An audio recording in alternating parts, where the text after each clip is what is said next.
Fala, meu povo, sejam todos bem-vindos. Pessoal, estamos iniciando mais um podcast Solográtia. Eu, Edson Barros, meu amigo e irmão Marcos Maciel. Paz e graça, galerinha, tudo bem? Hoje, Edson, nós estamos com quem? Um rapaz jovem, né? Jovenzinho. Não vou dizer a idade de ninguém aqui, que nós não gostamos disso. Mas o homem, daqui a pouco eu vou dizer que é empreiteiro, é corretor, consultor. O homem é grande na cidade de Arapiraca. Qual é o nome dele, Edson? Eu não sei nem por que nome começar, né? Nós temos aqui Marcos Roberto, mais conhecido como Marquinhos da Massaranduba ou Marquinhos do Aquabol. Marquinhos, seja bem-vindo, viu? Bom dia a todos. É muito bom poder falar um pouco da história da gente e, assim, aceitando o convite de vocês, eu vim aqui para falar um pouco da minha história, já que, assim, muitas pessoas escutaram o meu outro podcast, gostaram muito e é sempre bom a gente poder falar um pouco da experiência de vida da gente. Sim, sim. A gente costuma dizer, Marquinhos, que aqui a gente traz pessoas de histórias vencedoras. E sem sombra de dúvida, hoje eu já tenho idade mais avançada, mas a sua história, eu acredito que assim como eu, vários outros arapiraquenses conhecem a história do Marquinhos de Aquabol desde criança, né? Quem não tinha um sonho, ontem eu postava isso no podcast no Instagram do podcast e mandava o pessoal mandar perguntas, né? Faça pergunta para o Marquinhos que a gente vai fazer lá.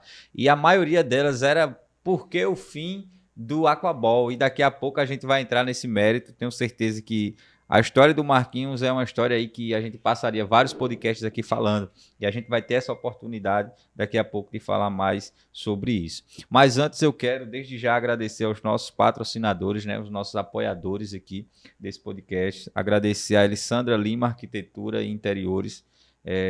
Se você precisar fazer o seu projeto, desde um quarto até o projeto da sua empresa, o projeto da sua casa, entre em contato com a Elisandra. Atende fisicamente aqui em Arapiraca, mas atende também em todo o estado de Alagoas e em todo o Brasil através de consultas online. Temos também a EBIR Projetos em Gesso. Quero agradecer de coração por todo o apoio. Precisou de todo o serviço de gesso, forro tradicional, drywall, forro mineral, teto vinílico, podem entrar em contato.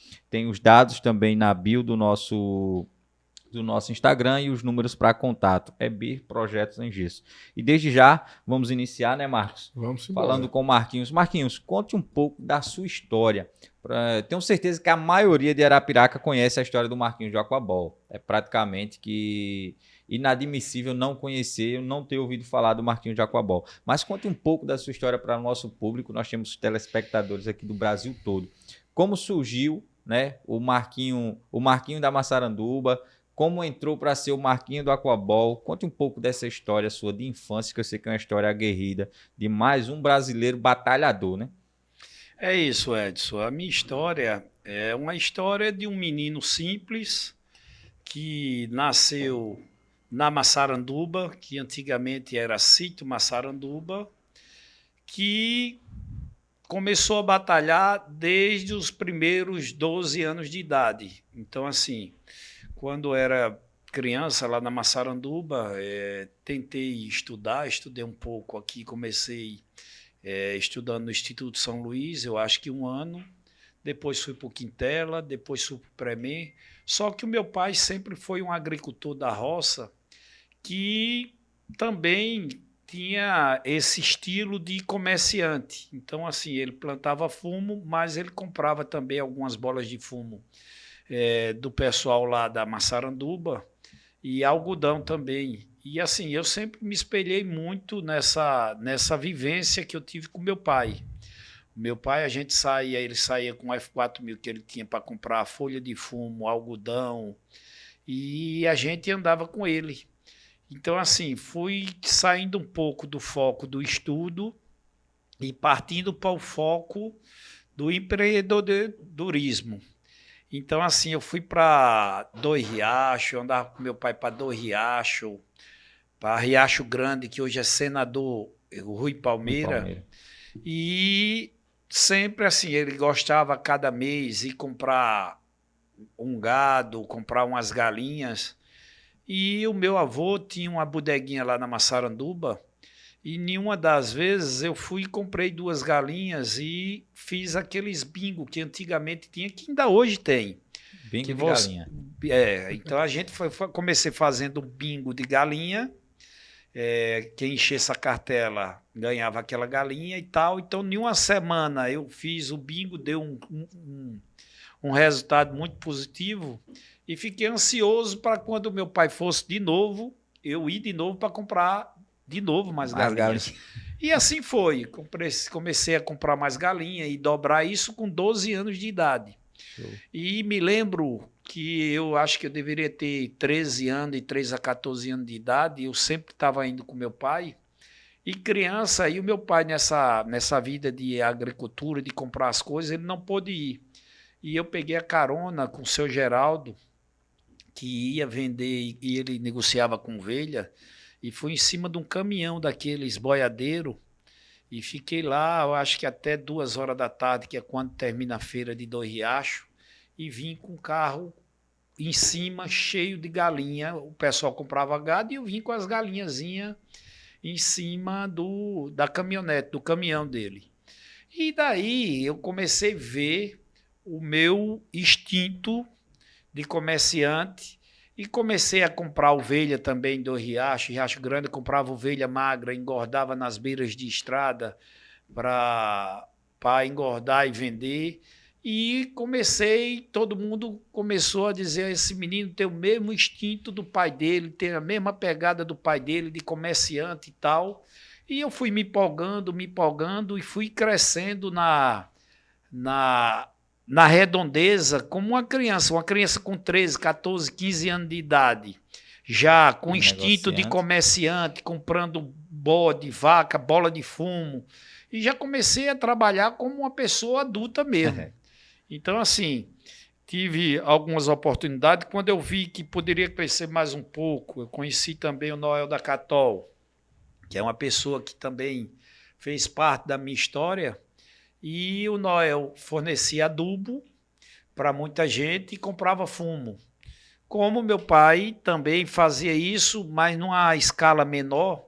Então eu comecei a andar com o Noel, a observar muito os movimentos das pessoas mais velhas, como comprar, como vender, como ser pessoa de bem e tal. Então, assim, essas pessoas, eu me espelhei muito nessas pessoas de mais idade que tinha uma conduta boa, positiva. Então, eu comecei a me dedicar quando eu já estava bem.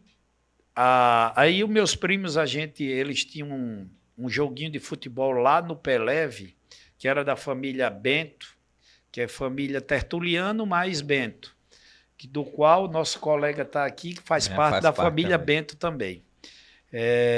E eles pediram para fazer um campinho de futebol na Massaranduba. O meu pai tinha um terreninho pequeno por trás de lá de casa, e a gente se juntou, fez um bingozinho com as galinhas de novo. O bingo mais uma vez. O bingo mais uma vez, para a gente comprar refletor para o primeiro campo de futebol da Massaranduba.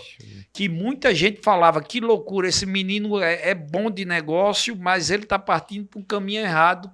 Como é que vai fazer um campo de futebol no sítio Massaranduba? Quem vai sair da rua para vir jogar bola aqui? Mas assim, como eu já estava, para minha idade, me achando que já estava bem financeiramente, eu me dei o luxo de fazer uma chacrazinha no fundo da casa do meu pai, lá na Massaranduba, e plantei uns pés de manga que até hoje existe lá, e fiz o primeiro campo de futebol. A gente fez esse bingozinho com os colegas, botamos os refletores. Logo em seguinte apareceu o finado Zé Adelso, o Rosevaldo da ABB, o Edson, o Gilvando Carmo, e me procuraram que eles tinham uma escolinha de futebol do América. Essa escolinha de futebol do América, eles me procuraram para fazer uma parceria. Eles queriam que eu desse o campo de futebol para eles treinar as crianças, que eles não tinham de treinar, da escolinha de futebol do América, de segunda a sexta, e sábado, domingo e à noite, que é onde a gente aluga, porque ninguém aluga durante a semana campo de futebol. Muito difícil. Muito difícil. E eu fiz essa parceria. Então, veio aí a ajuda também do pessoal da Escolinha de Futebol do América, que me ajudaram a fazer os vestiários. Então, daí, eu já fiz mais 3 campos de futebol.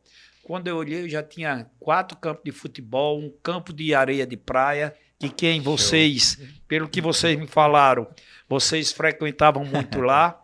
E assim, e daí começou. Depois fiz mais 2, daí me deu a curiosidade de conhecer outro lugar, já que o Marquinho da Massaranduba nunca tinha tido nenhum privilégio de ir em Fortaleza, nenhum outro lugar conhecer nada, porque eu só trabalhava. E eu fui para Fortaleza levar um carro com um colega meu, com o Edson, seu xará. Edson também. A gente foi lá em Fortaleza levar e me deu aquela vontade de entrar no Beach Park, porque todo mundo falava muito do Beach Park. E no outro dia, cedinho, a gente foi no Beach Park. Quando eu cheguei lá, que o cara falou o valor do bilhete para entrar, na época, sei lá, hoje deve ser uns R$300. Mas isso, para mim, era o dinheiro do mundo todo. Exato. Eu não tinha dinheiro para nada. Trabalhando para conseguir as coisas, para pagar os débitos. Eu sempre fui de tudo que eu ganhava, investia. Tudo que eu ganhava, investia. E nunca tive tempo para andar em show, andar em festa, comprar carro, comprar moto. Era só comprando e investindo. Aí eu falei com o cara, eu digo, rapaz, ó, eu tenho uns campinhos de futebol em Alagoas, em Arapiraca, queria só tirar umas fotos aí e tal. Aí o porteiro, que só abre lá, me parece que de 10 horas, de 9 a 10. Eu cheguei lá umas 7h30 da manhã. Poxa. E disse, olha, tá só o pessoal aspirando as piscinas, limpando, o parque só abre de 10. Eu digo, me libere, eu e um menino aqui, para ele tirar algumas fotos, para a gente ter uma ideia, para num dia, talvez eu fazer algum parque aquático, algum clube em Arapiraca. Aí o cara disse, eu vou liberar, a gente estava em 3 pessoas. Ficou um do lado de fora esperando, como garantia, e entrou eu e um colega meu para conhecer o Beach Park. Tirei aquelas fotos, que até hoje eu tenho elas. Quando cheguei em casa, cheguei com a cabeça Chegou com a 1000. Trabalhando já. A 1000. Eu digo, vou fazer um clube. Agora, como o cara fazer um clube sem ter nada? Que eu só tinha as terras. Todo o dinheiro que eu ganhava, eu comprava mais terras. Então, assim, eu comprei as 4 tarefas. Primeiro o meu pai, depois comprei a minha tia mais 4, que tinha sido a herança que meu avô tinha deixado para cada filho, 4 tarefas de terra. Então, eu já tinha comprado a do meu pai, tinha feito um campo, já tinha comprado a tia Gedalva, que é tia do nosso colega aqui, já tinha feito mais 3 campos, mas ainda estava tentando murar, organizar. Mas aí veio aquela ideia, eu digo, eu vou em Maceió, comprar uma piscina de fibra. Aí parti para Maceió.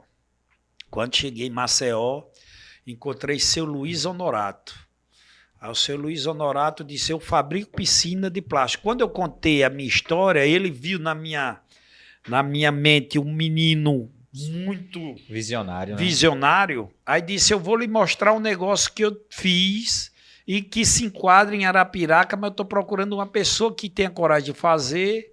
Eu digo, mas eu estou querendo comprar essa piscina de fibra. Ele, bora aqui, me botou dentro do carro, me levou no Ecopark, em Maceió. Show. Quando eu vi o Ecopark, eu disse, minha Nossa Senhora, eu não acredito não. Era isso que eu queria, menor um pouco, porque eu nem podia fazer um beach park. O Ecopark também era menor do que o Beach Park, mas já era monstruoso, com piscina de onda, com aquele tobogã grande, enfim. Aí eu digo, mas eu não tenho onde cair morto. Ele disse, para a semana, não vou lhe dizer quanto é a piscina de fibra, não. Para a semana eu vou em Arapiraca lhe visitar. Show. Quando foi na terça-feira, o seu Luiz chegou em Arapiraca, que olhou minha área, aí disse, aqui nós vamos acabar um campo de futebol desse e vamos fazer uma piscina. Eu digo, mas eu não tenho dinheiro. Não se preocupe. Quanto é que você tinha para fazer uma piscina de fibra, comprar uma piscina de fibra? Digamos que hoje seja 10 mil, 15 mil. Aí ele disse, pronto, já dá para a gente começar. Eu vou trazer os corretores do mundo todo que estão trabalhando no Ecopark, que era o Rogério, que era o coordenador, que tem corretor de Fortaleza, de São Paulo, do Paraná, do Rio de Janeiro, de todo canto. E a gente vai encher a Arapiraca de corretor e vamos construir com dinheiro dos títulos vendidos. Show de bola. Eu digo, Deus o livre, eu não vou fazer um negócio desse, não. Entender qual era a ideia. Eu digo, eu não vou fazer um negócio desse, não. Ele disse, mas vamos. Vamos começando a fazer a piscina com esse dinheiro que você tem e depois a gente faz isso. Daí eu fiz, com muito esforço dos campos de futebol, eu fiz o aquabol, inaugurei o aquabol, que era aquela primeira parte que hoje ela ainda existe. Na segunda parte, aí ele disse, pronto, agora você já tem os campos de futebol e já tem o aquabol. Então vamos agora ser mais ousado, vamos botar um kamikaze, que era aquele que muita gente descia, que falava que o calção vinha bater na cabeça, que era o mais alto de Alagoas e tal e tal. Era o sonho desse naquele Pronto, aí pronto. Naquele ali, aí sim, aí veio um monte de corretores, aí a gente já fez a campanha para segunda parte, que era aquela piscina com aquelas rampas coloridas, com aquele tobogã alto. Enfim, a gente deu uma ampliada, mas aí eu já tinha o aquabol, já tinha os campos de futebol, já estava comprando mais áreas de terra dos meus tios, o tio Zé, sim, aí eu parti para vender areia também. Eu comprei um terreno lá por trás do aquabol ao meu tio Zé e comecei a vender areia e vi que vender areia dava mais dinheiro do que o parque aquático.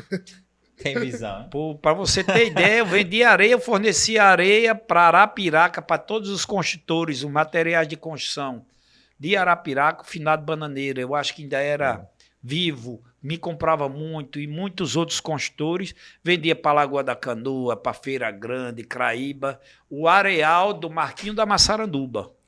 Eu digo, rapaz, como eu estou ganhando dinheiro com areia. Aí comecei a comprar terreno do meu avô, de tio, de outras pessoas, da família do Coronel Pedro, enfim. As áreas que apareciam ali, eu comprava. Aí fiz a segunda etapa do aquabol, aí foi um estouro de vendas, e eu fiquei com essas duas fontes de renda, que era o aquabol e era o areal. E parei de negociar com FUM, com essas outras coisas, e fiquei só nessa... Quando foi em 2008, aí veio a ideia de entrar para o ramo imobiliário. O Fernando da Engenharc me procurou, porque na época o prefeito Luciano Barbosa, eu já tinha um parque aquático, e ele disse que estava para entrar uns programas e tal, de Minha Casa Minha Vida e tal, e perguntando se eu não tinha interesse de entrar nesse segmento, e eu disse que não tinha coragem, e depois o Fernando, não sei se o prefeito falou para o Fernando da Engenharc, o Fernando me procurou, e eu ajeitei para o meu primo Elias vender, vizinho onde era a sua casa, comprar aquele terreno na frente do aquabol, que é o loteamento Mandacaru. Então, o Fernando fez aquele loteamento, deu muito certo. E vocês se lembram que o Fernando vendeu aquele loteamento falando que era vizinho ao aquabol. Então, o Fernando vendeu o primeiro loteamento do Fernando ali, vendeu usando o nome do aquabol. A propaganda era aquabol. Então, o cara ia fazer o mercadinho, é vizinho aquabol, loteamento é vizinho aquabol, salão de material de construção é vizinho aquabol. Então, o aquabol, ele ficou referência por muitos anos, em torno de 18 anos, como a referência de Arapiraca. Então, vinha caravana da Lagoa da Canoa, de Maceió, de Palmeira, vinha muita gente de Palmeira, enfim, de toda Santana de Ipanema, de todo lugar vinha gente para o aquabol. Então virou uma referência muito grande. Acho que o aquabol naquela época é comparado mais ou menos hoje com o parque aquático que tem em Saloá. Saloá. O dono do Saloá andava lá no aquabol, já fez o Saloá se espelhando no meu também.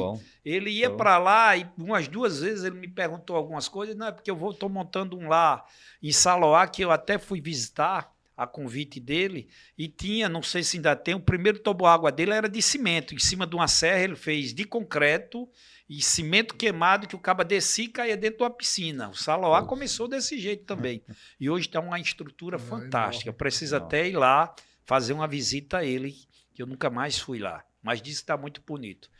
E assim, E essa trajetória, em 2008, eu vendo que o Fernando fez, que eu tinha muita área também para fazer, eu comprei 4 lotes lá ao Fernando, e o Lenine e o Wagner me chamaram para a gente construir umas casinhas lá nesses 4 lotes que a gente tinha comprado ao lado do Aquabol. E eu comecei a fazer essas 4 casas com eles e, como eu tinha muita área, eu digo, eu vou abrir o primeiro loteamento. Aí abri o primeiro loteamento lá com o Lenine, vizinho Aquabol, que foi o primeiro loteamento Colibri. Em menos de um mês eu vendi todos os lotes. Depois o seu Natalício tinha um terreno na frente ali, ao lado do Colibri. Eu comprei, fiz o loteamento Jequitibá, que era na frente ali do Valentim. Eu fiz o loteamento Jequitibá, também foi mais sucesso do que o Colibri. Foi recorde de venda. Estava na ascensão. Quando eu fiz aquilo ali, os caras disseram, Marquinhos, você conseguir fazer 2 empreendimentos desses, um pouco afastado da cidade, e vender como você vendeu, na rapidez que você vendeu, não vi ninguém fazer desse jeito. Então, eu ia fazer um condomínio de chácara. Cheguei a fazer onde é o Cerejeira, que era o meu sonho, morar dentro de uma chácara. Mas aí eu tinha vendido, era 25 lotes, eu tinha vendido 7 lotes. As pessoas que eu vendi os 7 lotes disse, rapaz, devolva o nosso dinheiro corrigido e faça um loteamento, que a gente quer ganhar dinheiro também. Então, assim, fiz o negócio com esse pessoal, dei um lucro bom a eles, peguei as chácaras de volta, fiz o Cerejeira, e daí foi. Aí depois veio o Jatobá, depois veio Pedro Tertuliano, que é o nome do meu avô. Essa do Tertuliano tem uma história específica, né? Como que chegou no Tertuliano? Porque o Tertuliano é justamente no espaço que era o Aquabol. Eu fiquei numa indecisão muito grande, porque a minha vida e a minha história foi o Aquabol. Mas o meu avô, Pedro Tertuliano, na Massaranduba, sempre foi uma referência muito forte. E eu queria prestigiar ele, e não sabia se eu ia ficar como, graças a Deus, eu estou hoje. Graças a Deus, hoje eu estou muito bem, de todos os ângulos, de família, de amizade, financeiramente. Então, graças a Deus, eu estou muito bem. Mas a gente nunca imagina que pode chegar onde a gente está chegando. Exato. Mas aí eu digo, rapaz, eu não tinha botado o nome do meu avô em nenhum outro loteamento, eu digo, eu vou botar o do Aquabol, o nome do meu avô, Pedro Tertuliano. Aí, resultado, botei o nome do Pedro Tertuliano, só que todo mundo que comprou ainda diz que é no Aquabol. Eu moro no antigo Aquabol. É muito difícil do cara dizer que mora no Pedro Tertuliano, só é no antigo Aquabol. Mas aí, daí veio, na gestão do Rogério Teófilo, que Deus o tenha, mas era uma pessoa que eu gostava muito, a gente veio, batalhei por aquela avenida que vai para o Morro Santo.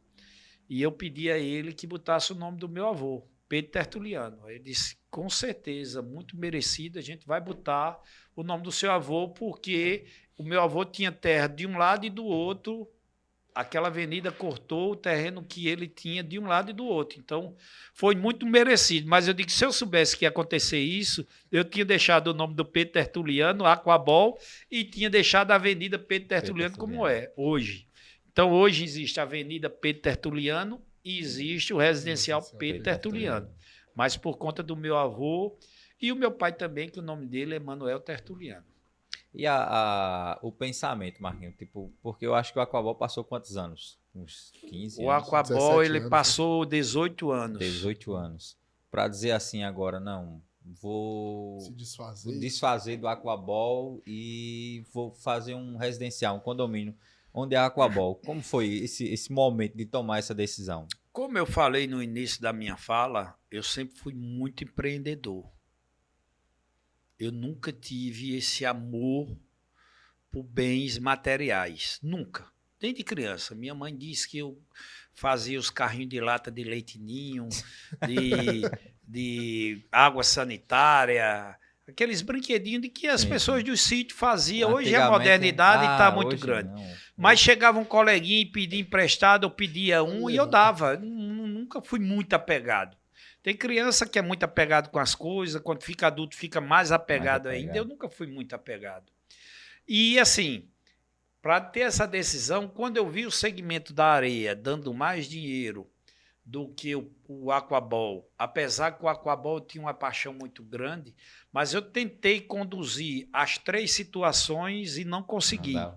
Porque você, no ramo imobiliário, no ramo de areia e no ramo de parque aquático, que lhe come muito tempo.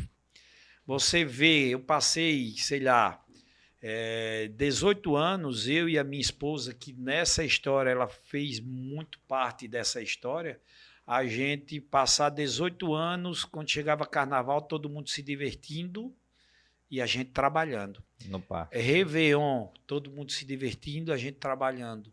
Natal. E essas datas, como vai ter agora 7 de setembro.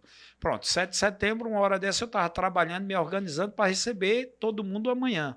Então, a gente que não tem restaurante, não tem parque aquático, não tem alguns segmentos que é desse jeito, a gente pensa que a vida desse pessoal é boa, mas é uma vida muito difícil. Você deixa de se divertir com a sua família, com seus filhos, com a sua esposa, para trazer diversão para o outro. E isso é muito bom, mas ao mesmo tempo é muito cansativo.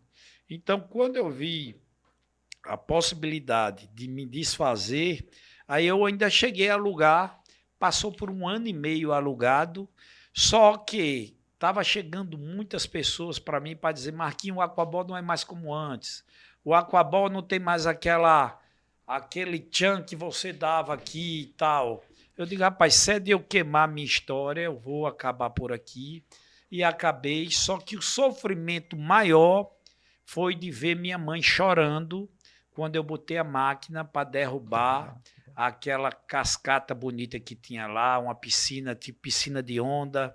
Eu vi minha mãe chorando: meu filho, não faça uma coisa dessa. Eu sou muito de imediato, eu digo: eu vou botar uma PC, que é uma máquina grande, enorme, para quebrar, para eu não me arrepender.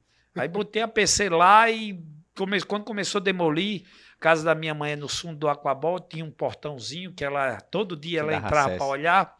E ela, quando viu, ela começou a chorar: meu filho, não faça isso. Eu digo: mãe, agora já era, já fiz. Porque se você não tomar certas atitudes, o empreendedor tem disso. Se ele vê que o negócio não está indo bem, ele tem que tomar uma decisão rápida. Porque se ele não tomar essa decisão rápida, aquele negócio pode trazer um prejuízo grande financeiramente e pessoalmente também. Olha que história linda, eu escutando você agora dizendo que na época do aquabol, eu não sei nem se eu posso dizer no podcast, mas você falou... Eu já falei aqui em outro episódio também. E você falando que morava lá pertinho e que não tinha dinheiro para entrar no aquabol e que muitas vezes pulou o muro para tomar banho de piscina. Exatamente. Então, assim, são histórias que a gente vê a pessoa falar e eu acho lindo, porque foi uma história bonita. Foi uma história que todo mundo tomou banho de piscina. Eu me lembro que várias vezes eu fiz uma situação durante a semana de trazer escolas carentes para tomar banho de piscina de graça. Não cobrava nada. Então, assim, várias e várias vezes eu pegava os meninos da comunidade, se brincar você até estava no meio, para tomar banho. Eu dizia: vamos fazer um acordo. Vocês tomam banho de piscina quarta e quinta-feira, que não tem ninguém dos sócios, porque o sócio, ele por ser sócio, por pagar, às vezes ele não quer se misturar e nem aceita que você abra um espaço desse. Mas, graças a Deus, o meu coração sempre foi muito grande. Eu sempre fui assim, desde criança, e tenho fé em Deus que o meu coração ainda vai continuar desse jeito, de poder ajudar aquelas pessoas que precisam, aquelas pessoas mais carentes, aquelas pessoas doentes, as igrejas. Então, assim, na medida do possível, eu sempre estou fazendo o que eu posso fazer. E acho muito bonito quando a pessoa começa de pequeno e cresce, como eu estou vendo aqui a história de vocês. Também pessoas humildes que estão procurando o espaço de vocês e que, se Deus quiser, daqui uns anos eu venho falar outro podcast aqui, relatando do quanto vocês ralaram para estar no espaço que vocês estão. Acho que toda a história, Marquinhos, justamente a gente falou, acho que uns 3 episódios que eu disse, rapaz, a gente tem que trazer o Marquinhos aqui, porque o Marquinhos tem uma história de vida. Hoje as pessoas, muitas das vezes, não sei se você lembra, mas a gente tá lá no Martinez tomando café e tal, os meninos e tudo, e tá todo mundo comentando ali, só que existe uma história por trás, existe a pessoa que... Existe o Marcos Roberto, existe o Marquinhos da Massaranduba, existe o Marquinhos da Aquabol. Aí quem olha muitas das vezes hoje não conhece a história do vendedor de galinha, Exatamente. do cara que faz o bingo com a galinha. Do cara que não tinha dinheiro para comer um lanche na Mas- Pinguim. Imagine. Eu, como você contou um pouco da sua história, é muito parecida. Exato. E não tem coisa para deixar a pessoa mais triste do que ver uma pessoa comendo um sanduíche, tomando uma Coca-Cola, e você olhar e não ter o dinheiro para comer um É sanduíche. triste E eu demais. passei por isso. Teve uma época que não é da época de vocês, teve a época de Arapiraca, que foi a época do calçadão, que a maior moda era vir para a missa do calçadão.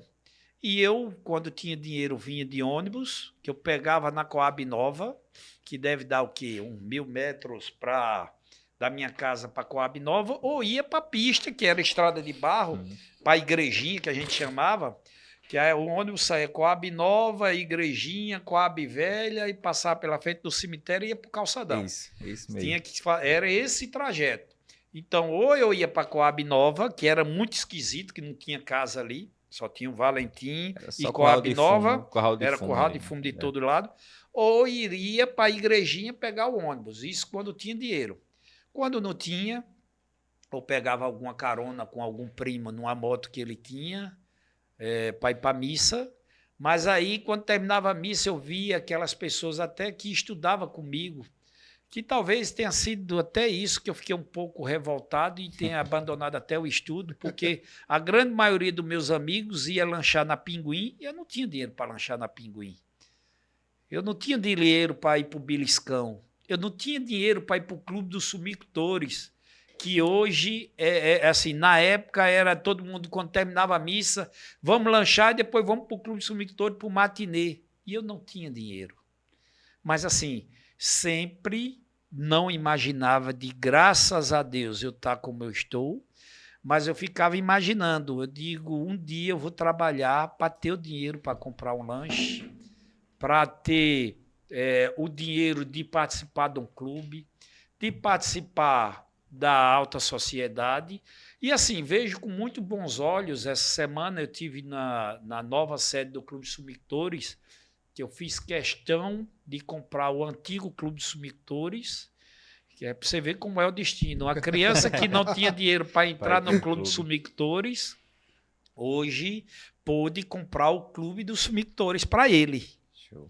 Então, assim, não é uma vingança, é uma vitória. Então, Exato. aquelas terras de todas as pessoas, muita gente me questiona muito isso.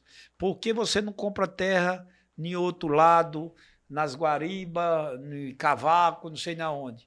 Eu digo, enquanto tiver aquela região de Massaranduba, aonde eu nasci e me criei, a gente puder fazer loteamentos, eu não tenho interesse de partir para outro lado. Porque, assim, cede os herdeiros das pessoas que moram lá vender a uma pessoa de fora, eu prefiro eu comprar e ir fazendo a história deles mesmos. Porque eu me dou muito bem com todas as famílias. A família do pessoal do Januário, do Ribeiro, dos Gal, enfim, várias famílias que existem na Massaranduba, eu frequento diariamente a casa desse pessoal.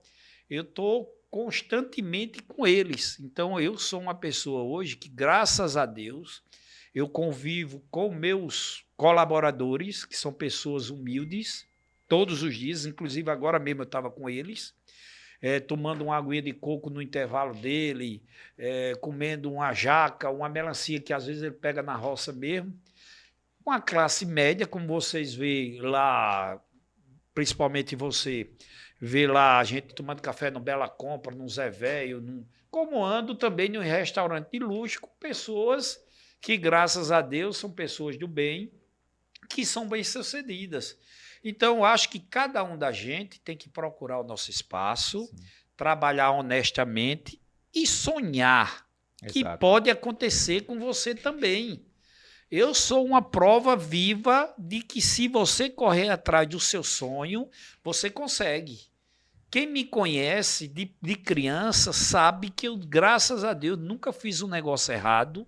Meu pai e minha família toda, que eu tive a sorte de ter duas famílias muito boas, que é a família Tertuliano, que é da Massaranduba, e a família Macedo, que é fruto do Nenê Marciano, que muita gente conhece, dos Caititus, da Rua São João.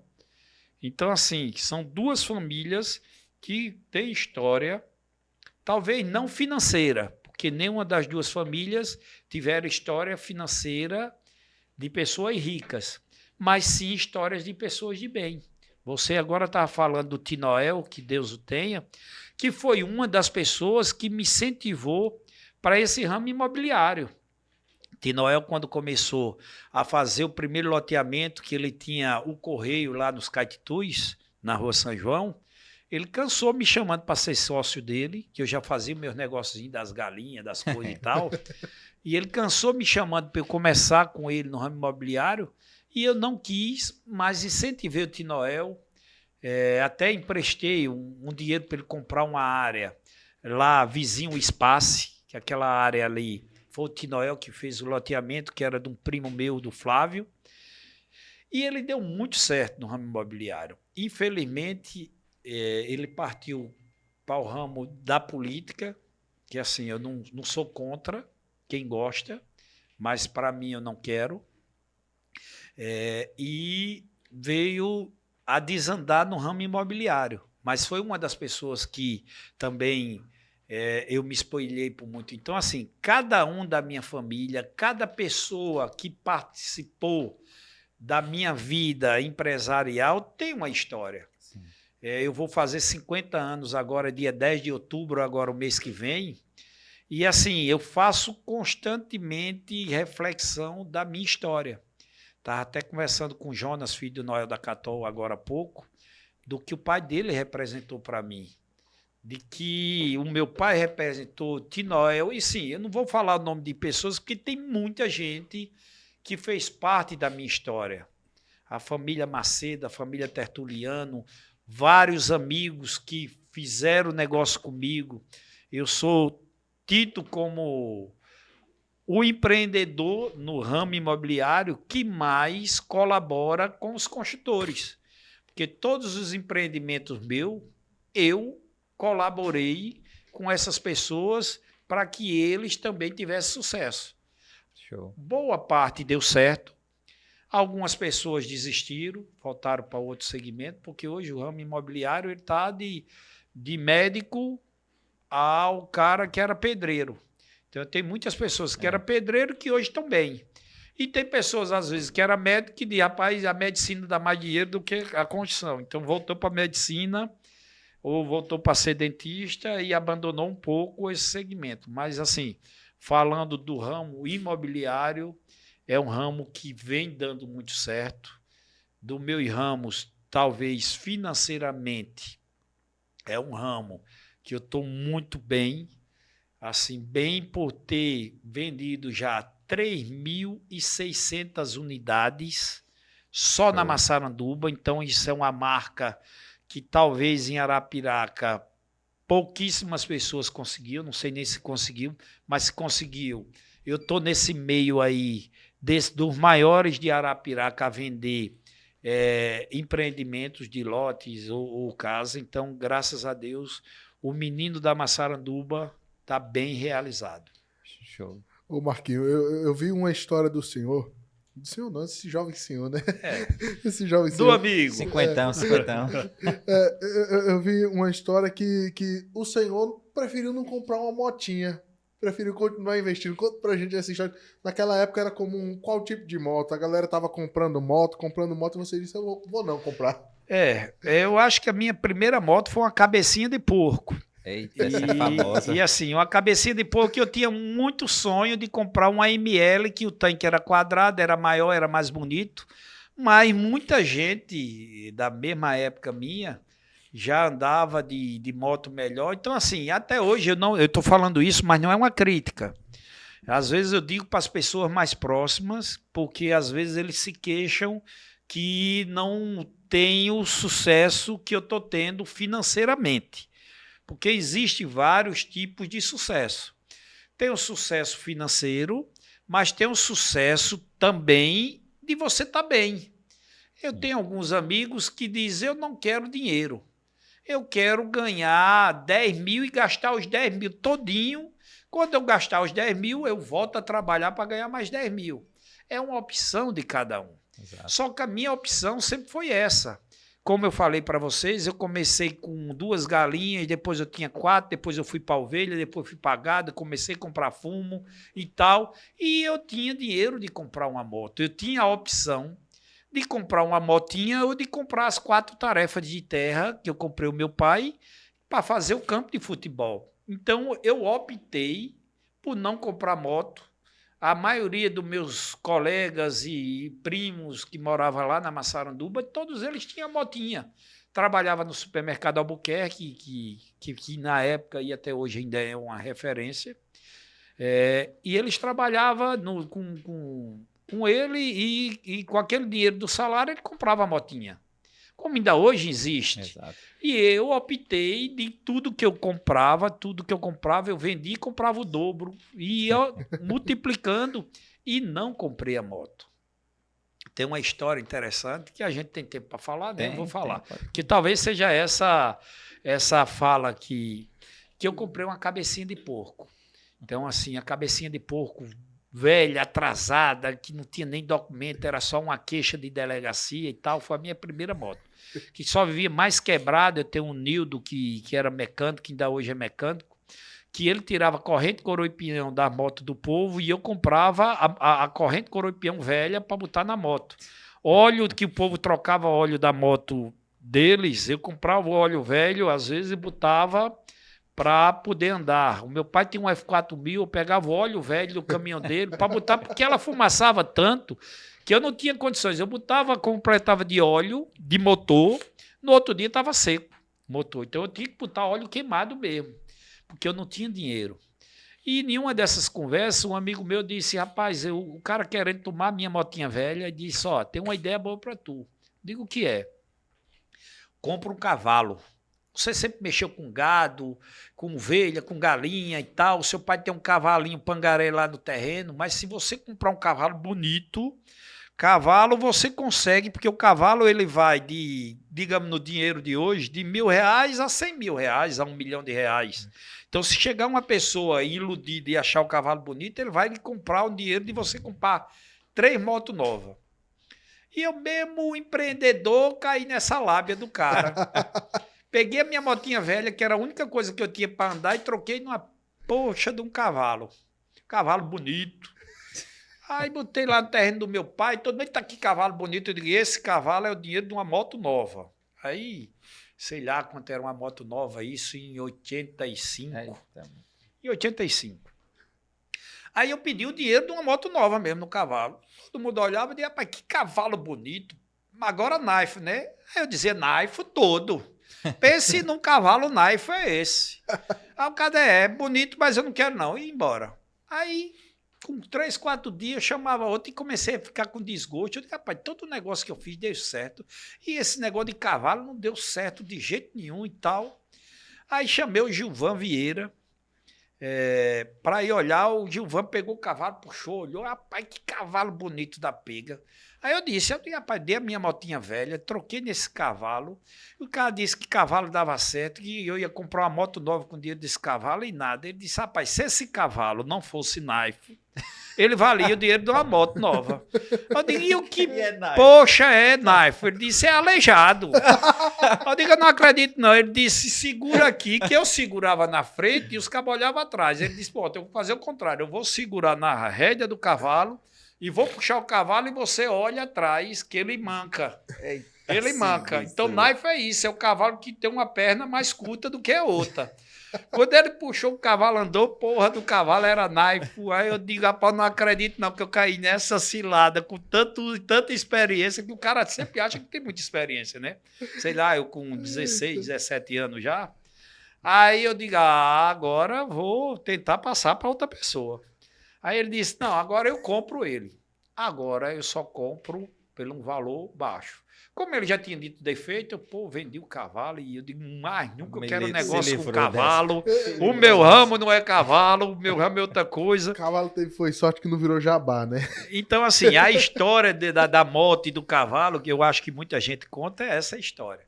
Que fez parte também da minha história. Então, assim, essa semana eu tive conversando com um colega que está passando por um pouco de dificuldade financeira, e eu contei, não contei essa história, mas contei outras histórias. Qual é um empreendedor que já não perdeu ou não quebrou?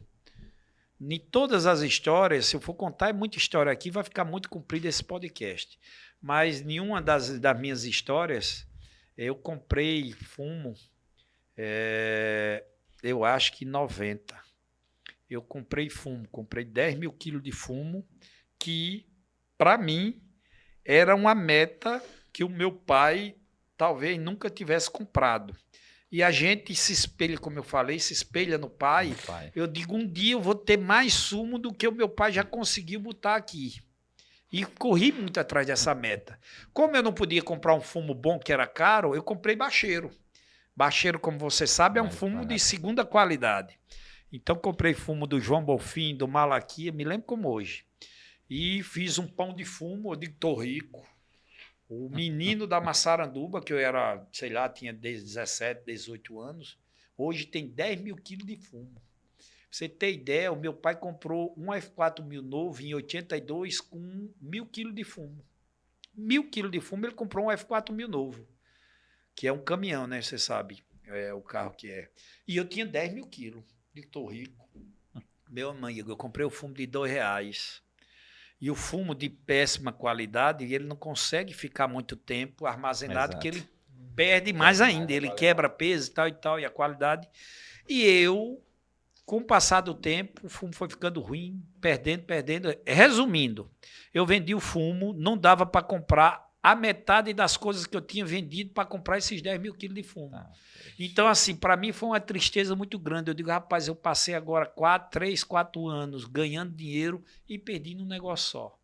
Só que, com pouco tempo, o fumo aumentou de novo, eu comprei um fumo melhor e ganhei dinheiro. E sim, enfim, continuei e tudo deu certo. Então, assim, das coisas que eu fiz que não deu certo, foi esse do cavalo e o tal do fumo para comprar bacheiro. Então, por isso que hoje eu não quero nem negócio com cavalo, só para passear, nem quero negócio com fumo, porque não é a minha praia. Então, no ramo do negócio, você tem que fazer uma coisa que você entenda um pouco. Porque se você não entender, o risco de dar errado é muito grande. Eu acho que é praticamente aquela situação. Às vezes a pessoa olha, não, porque fulano tá... O Marquinho tá fazendo loteamento e tá dando certo e tá enricando. O cara que não tem conhecimento nenhum na área diz, não, eu tenho ali 30 tarefas de terra, vou abrir um loteamento. Quando ele parte para a parte burocrática do loteamento, ele já quebra as pernas. Né? Porque a gente sabe que por trás do lote tem toda uma parte burocrática para poder vender o lote. Então, assim, as pessoas, muitas das vezes, veem o sucesso das outras pessoas e, de certa forma, há uma inveja no sucesso. Não é uma questão de inspiração. Se inspirar na história de alguém vencedor é você dizer, rapaz, eu tiro o chapéu. Eu tiro o chapéu pro Marquinhos. Por quê? É uma pessoa que veio de uma comunidade humilde, de uma família humilde e chegou onde chegou por mérito. Só que a gente sabe que teve todo um sofrimento. Ora, qual é o empreendedor que nunca pensou em desistir? Qual é o empreendedor que não levou, fez um negócio errado e passa a mão na cabeça, muitas das vezes entra em desespero, mas chega o momento, dá a volta por cima, faz outro negócio. Se você puxar um pouco da história de Arapiraca, que uma conversa puxa outra e a gente vai lembrando das coisas. Eu tive agora há pouco com o seu Zé Pivete, que é o José Costa França, que foi a pessoa que me deu crédito do primeiro carro novo, que eu comprei isso em 95.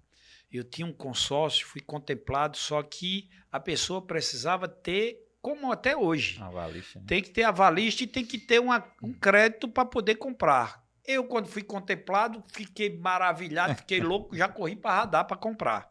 Chegando lá, o Ronaldo, que é sobrinho dele, que hoje não estava mais aqui, mas que é muito gente boa, gosto muito dele, disse que eu tinha que arrumar um avalista, porque eu não tinha renda para comprar. Eu digo, mas eu não fui contemplado.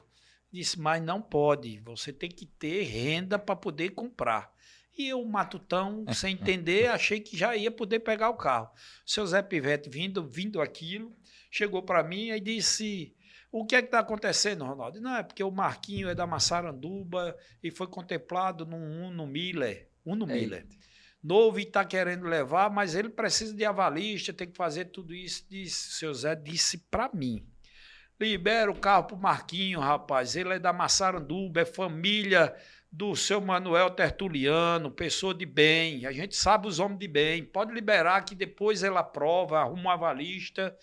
E assim, fiquei com essa palavra, eu fiquei muito emocionado. Semana passada, atrasada, eu tive no lançamento da Rampage, que todo carro que eles lançam, eu faço questão de prestigiar.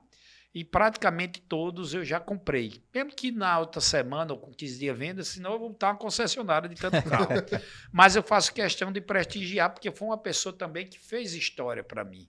Ele, vendo um menino com, sei lá, 18, 19 anos ou 20 anos na época que eu tinha, ele me deu esse crédito por conta da história do meu pai, da história dos meus avós, que sempre foi pessoas de bem, pessoas que nunca fizeram vergonha. Então, assim, uma história muito bonita. Outra história bonita, que eu sou muito de escutar as pessoas mais velhas, eu já escutei a história do seu Pascoal, que é o dono do Mercadão da Mildeza, que vendia também botão nas feiras. Seu Zé Pivete também dava feira. Meu pai participou desse momento com ele também na infância. Seu Zé Alexandre, tive com ele domingo. Seu Zé Alexandre já contou a história dele para mim várias vezes, ele com o seu Zé Livino. É uma história também muito bonita. Show. Seu Aurelino, os filhos dele, que são meu amigo, eu nunca conversei com o seu Aurelino, mas sou amigo dos filhos do seu Aurelino. Conta a história que ele vinha trazer queijo de Major Isidoro para vender em Arapiraca. E hoje é o sucesso que é. Então, assim, se você olhar a história dos 10 ou dos 20 pessoas que deram certo em Arapiraca, todos eles são pessoas sem estudo, pessoas que trabalharam e que hoje tiveram o sucesso que tem. Então, a história de Arapiraca é uma história bonita. Para o ano, vai fazer 100 anos de Arapiraca, é o centenário de Arapiraca. E, assim, eu fico muito, muito inspirado nessas pessoas que fizeram a história de Arapiraca. A história de trabalhadores honestos, de pessoas do bem, que, graças a Deus, hoje eu ainda tenho uma relação muito boa, tanto politicamente, com todos os prefeitos que passaram aqui. Eu sempre fui amigo do Luciano Barbosa, amigo da Célia Rocha, amigo do seu Severino Leão, amigo do Rogério Teófilo, amigo de Ricardo Nezinho, de Tarcísio, enfim, dos políticos de Arapiraca. Então, Arapiraca é uma cidade muito bonita, uma cidade de muitas pessoas do bem, que a gente tem que tirar o chapéu. Não só para mim, como para toda a população de Arapiraca, para todo o povo arapiraquense. Nós já estamos chegando nos momentos finais, né? E eu estava pensando aqui, Marquinho, para essa sua história, essa história vencedora que você tem, quais são as suas maiores inspirações para o que você tem vivido hoje? Primeiramente, Deus, né? Eu sou uma pessoa muito católica, sou uma pessoa que acredita em Deus. A minha mãe para mim foi sempre uma inspiração de pessoa, uma inspiração de vida. Foi a minha mãe. Eu tenho um amor muito grande pela minha mãe, pelo meu pai também, mas pela minha esposa, pelos meus filhos, mas sempre, como eu falei no início, eu vendo aquelas pessoas mais velhas e me espelhando naquelas pessoas que tiveram sucesso. Ninguém é obrigado a fazer tudo certo, mas a gente tem que observar aquelas pessoas que fazem o certo para tentar fazer o que é certo. Então, é uma das coisas que eu sempre me espelhei, são nas pessoas que compram, pagam, que fazem as coisas corretas. Então, essa é a minha inspiração. Sempre tentar fazer o que é certo. Ser honesto, acima de tudo, ser honesto. Eu acho que a honestidade, quando a pessoa é honesta, ela passa mais do que a imagem. Porque hoje alguém construir uma imagem falsa é muito fácil, né? Realmente. Só que não tem para onde correr. A verdade, mãe contava era um jargão, acho que Um provérbiozinho, né? que diz que a verdade ela tarda, mas não falha. Ou seja, a todo momento, um momento ela vai chegar, um momento a máscara cai, não tem pra onde Faça o correr. certo que não dá errado. Exato. Então, Ou esses seja, ditados a gente sempre escutou como criança e eu levo isso comigo. E nunca querer ser o que você não pode ser. A humildade, eu acho que ela, falando de inspiração, eu acho que a humildade do ser humano é o que mais de bom ele pode ter. Porque se você tem as coisas, mas não mostra para o povo que tem, não precisa estar se amostrando para dizer o que você é, eu acho que isso é uma coisa fantástica. Não adianta você querer, eu tenho um amigo que tem, sei lá, helicóptero. Hoje eu tenho amigo que tem jatinho, que tem helicóptero, que tem. Ele tem, é dele, eu bato palma para ele. Graças a Deus, que sucesso, que coisa linda. Mas eu não posso tentar ser o que eu não posso ser. Então, Exato. cada coisa no seu tempo. É bonito você ter as coisas e usufruir? É. Mas você não pode querer fazer o que você ainda não pode fazer. Então, eu acho que é isso que a humanidade peca, é de querer tudo de imediato. Ninguém planeja mais as coisas. O povo hoje já quer nascer rico, o povo hoje já quer nascer, hoje é a moda de negócio de internet, sendo o maior seguidor. Eu estou vendo a hora que já está acontecendo de pessoas querer, sei lá, sair na rua sem roupa para chamar atenção. Pra chamar atenção. Então, eu acho que isso não é o correto. Isso é o que eu acho.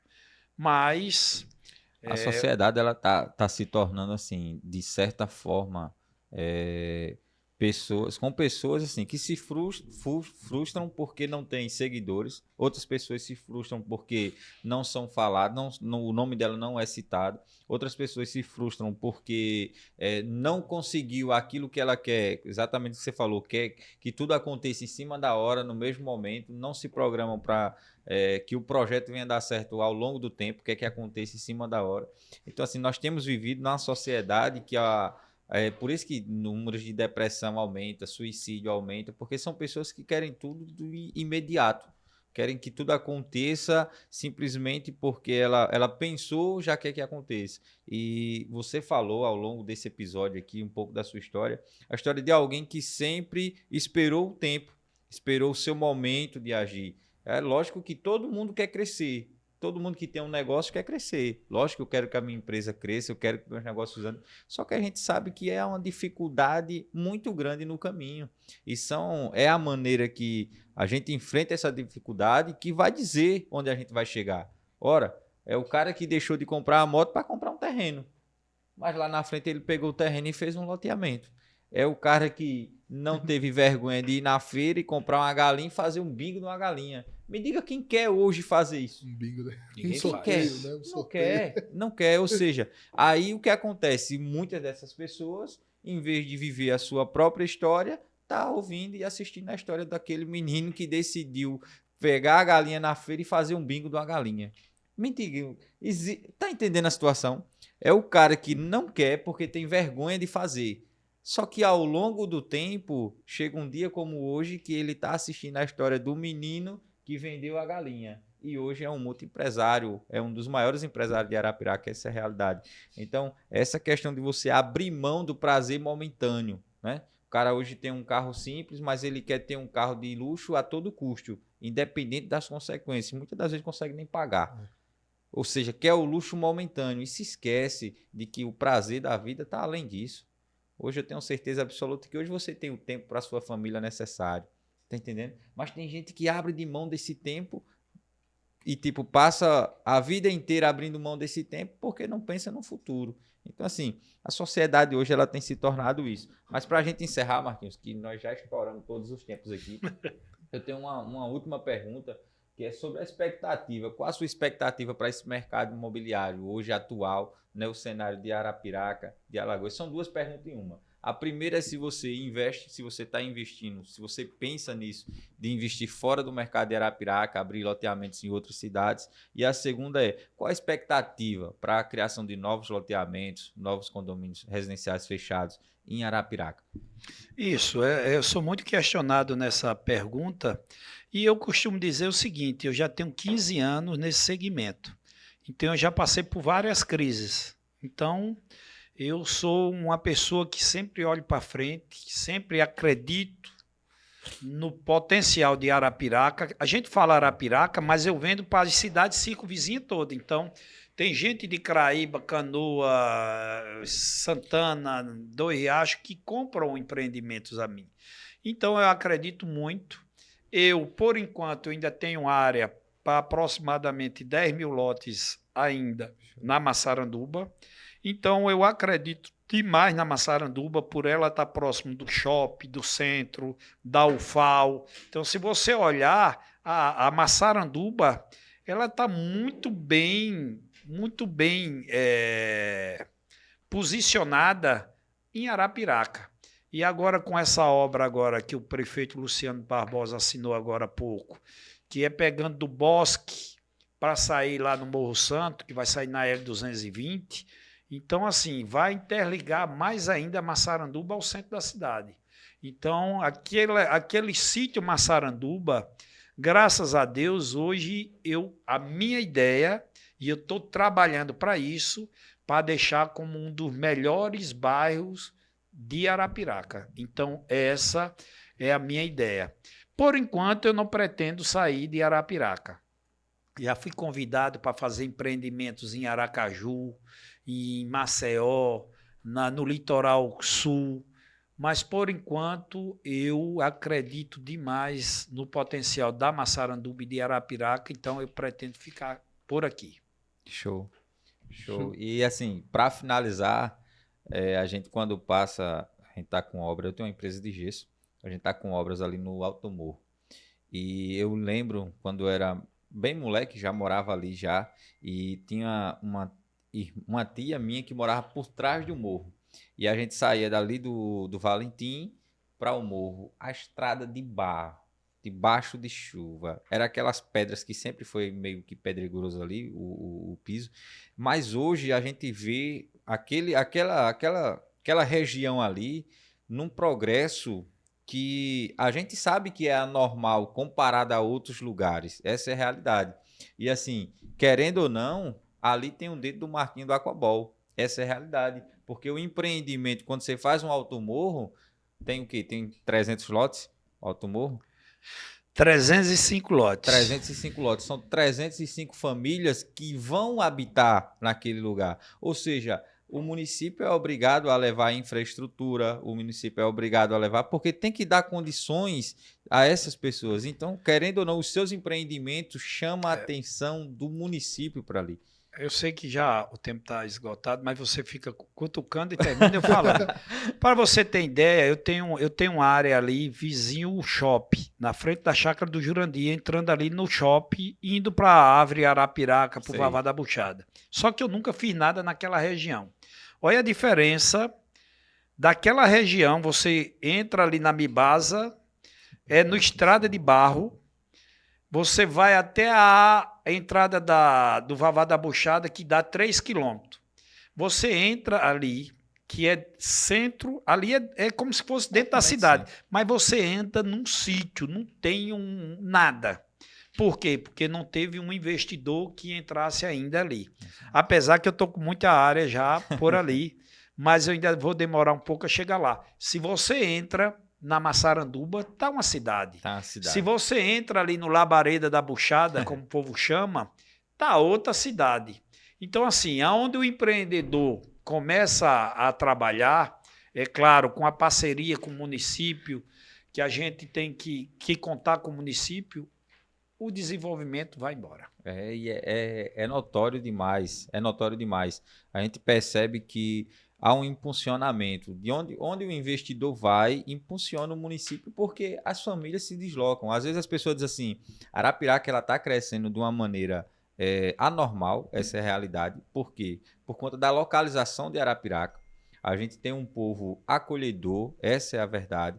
A gente peca em muita coisa, peca. Os gestores pecam em muita coisa, pecam. Mas tem muita coisa boa que também está sendo feita. Está sendo feito pelo município, está sendo oferecido pelo município. Os empresários estão olhando para Arapiraca e vendo que é um mercado promissor, principalmente na área da construção. É um mercado promissor.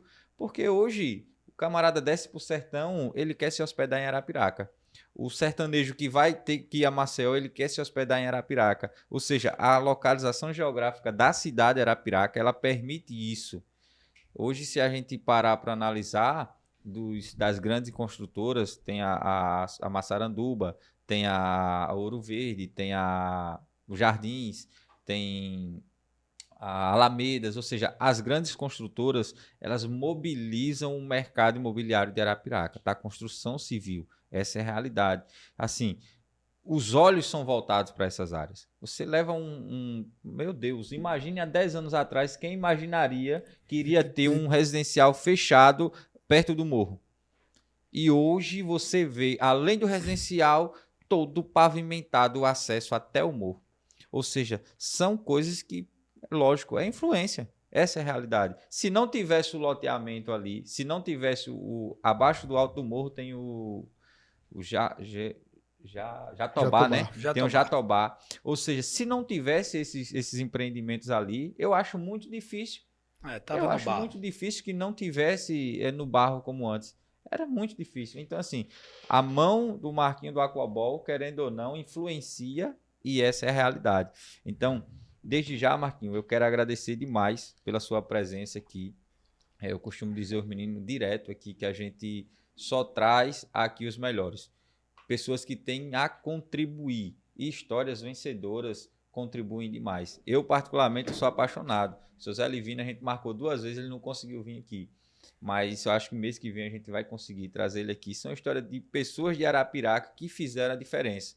E às vezes o pessoal, muitas das vezes a gente olha tanto para a história de pessoas vencedoras. Não, fulano de tal venceu. O cara é de São Paulo. Fulano de tal venceu na vida, é do Rio de Janeiro. Fulano de tal cresceu na vida, é de Minas Gerais. A gente tem em Arapiraca história de pessoas vencedoras, pessoas que vieram do nada e fizeram acontecer.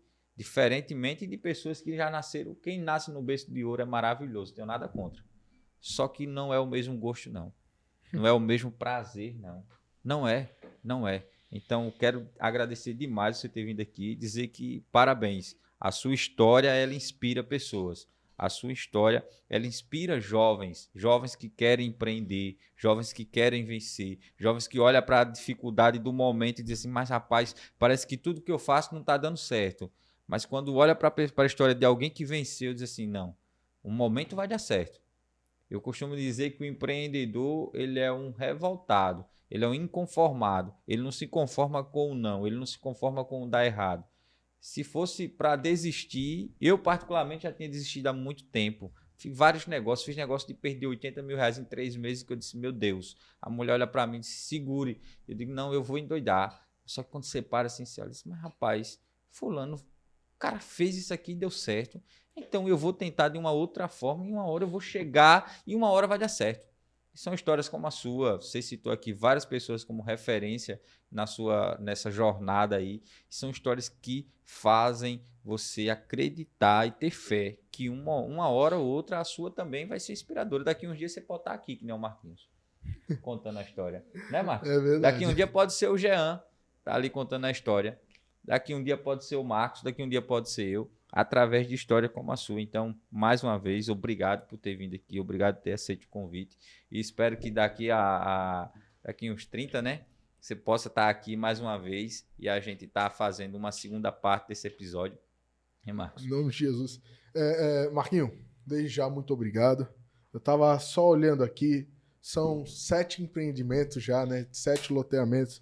feito pelo Marquinho. Eu anotei Colibri, Jequitibá, Cerejeiras, Pedro Tertuliano, Jatobá, Flor de Maria, Alto do Morro e tá vindo mais, né?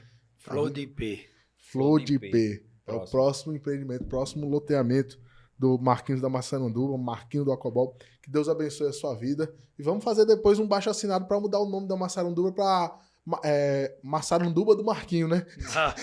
O homem tá povoando aquela região ali, graças a Deus. Que Deus continue abençoando sua vida, seus próximos projetos, que seus passos possam ser guiados por Deus a todo momento, viu? Amém. E uma observação, o pessoal foca muito no financeiro, são mais de 3.600 lotes, são mais de 3.600 casas que se ainda não estão construídas, mas serão construídas. E são 3.600 famílias que tiveram acesso a isso, né? Pessoas que talvez, se não tivesse tido um empreendimento, não tinha comprado, porque a Caixa só financia porque o empreendimento está regularizado.